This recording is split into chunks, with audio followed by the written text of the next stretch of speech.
خبردار، دعا میں کچھ ایسی غلطیاں ہیں جو آپ کو کبھی نہیں کرنی چاہیے۔ خداوند یسوع مسیح کے پاک، معتبر، میٹھے اور پیارے نام میں آپ سب کی سلامتی ہو۔ دوستو، دعا ایک ایسا مقدس ذریعہ ہے جس کے ذریعے ہم خدا کا حصہ بنتے ہیں، لیکن کیا آپ جانتے ہیں کہ بائبل کے مطابق دعا کرتے وقت کچھ ایسی غلطیاں ہیں جو ہمیں کبھی نہیں کرنی چاہیے؟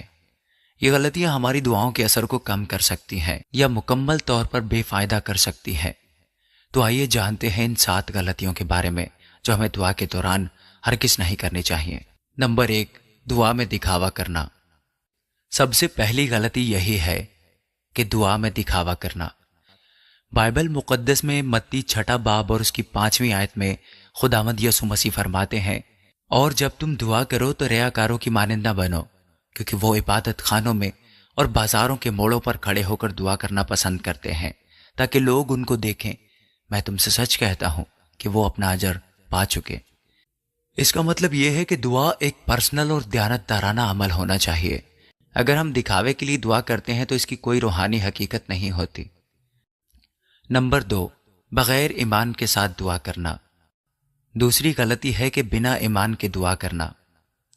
یعقوب 6 باب اس کی پہلی آیت میں یوں لکھا ہے، مگر ایمان کے ساتھ مانگے اور کچھ شک نہ کرے، کیونکہ شک کرنے والا سمندر کی لہر کی مانند ہوتا ہے جو ہوا سے بہتی اور اچھلتی ہے۔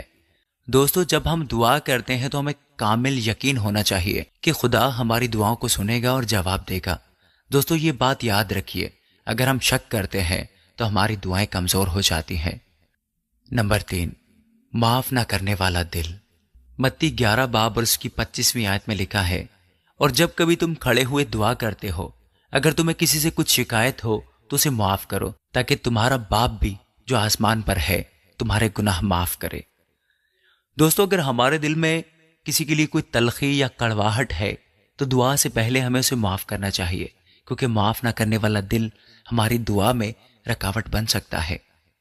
نمبر 4، روحانی فخر۔ لوکا 18 باب اور اس کی 9 سے 14 آیت میں ایک فریسی اور محصول لینے والے کی کہانی ہے۔ فریسی نے فخر سے دعا کی، جبکہ محصول لینے والے نے شائستگی سے، اور یسوع نے کہا کہ خدا نے ٹیکس لینے والے کو راست باز ٹھہرایا، نہ کہ فریسی کو۔ یسوع کے پیارو، یاد رکھو، دعا میں عاجزی بہت ضروری ہے۔ روحانی غرور ہمیں خدا سے دور کر دیتا ہے۔ نمبر 5، خدا کی مرضی کے خلاف دعا کرنا۔ یوحنا کا پہلا خط اس کا 5واں باب اس کی 14 آیت میں لکھا ہے، اور ہمیں جو اس کے ساتھ دلیری ہے